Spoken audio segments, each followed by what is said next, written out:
Elizoba twenda tushemererwe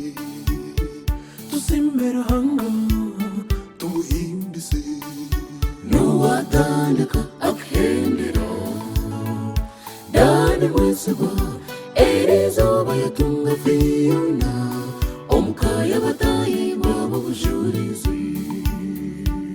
Elizoba twenda tushemererwe tusimbera hanga tumuhimbise nuwatandika akhendera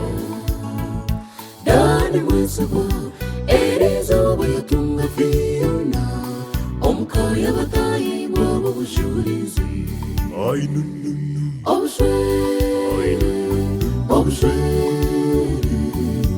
obushwere oburi kwera dani Mwesigwa Elizoba bambe watushemeza rahanga wetu ya kusinguza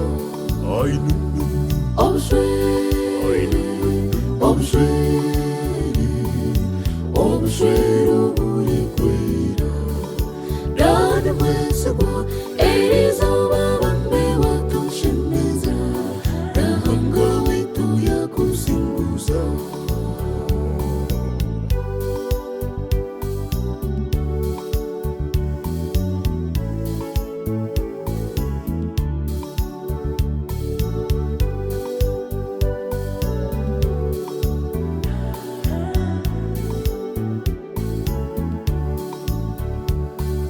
Dani Mwesigwa reka tumugambeho dani namutayi omugeho muzirangobe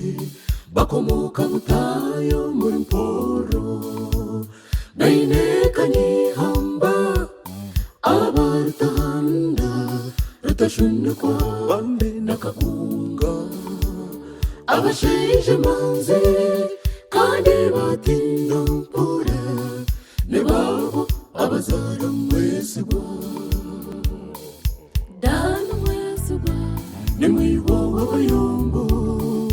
abashura kwanzi bacihanga dani akunda abantu kandi atwazaje dani yebare Zayoni twakusimira Yesu waditwe Elizoba rahanga wetu simwe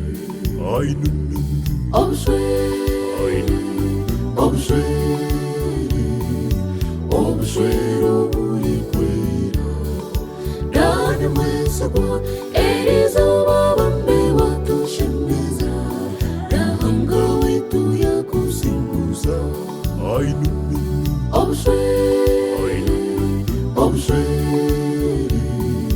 obushwere oburi kwera dani Mwesigwa Elizoba bambe watushemeza rahanga wetu ya kusinguza Beishankuru Mwesigwa nitubishuka leti mishochi rukoko leti stande kabaho abo bakatwarwa tuyaguma nitubijuka abarhonyo korebu kamakunda petero munono dani bakusima banyo kwenkoro nerete vairodi nyangaro leti meri rukoko nitubijuka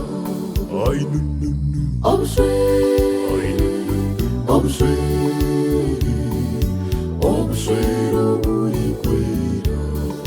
dani Mwesigwa Elizoba bambe watushemeza rahanga wetu ya kusinguza Beishento bashemerirwe stande komparo joji ruhurana nampora David Magambo n'abasagodeni Jofure Rutakunda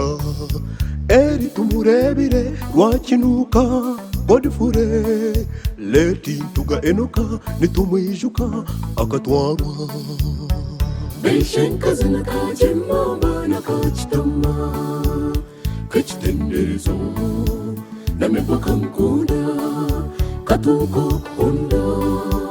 Namaгаmirembe Neba mwendeza Amakamarunji Ainun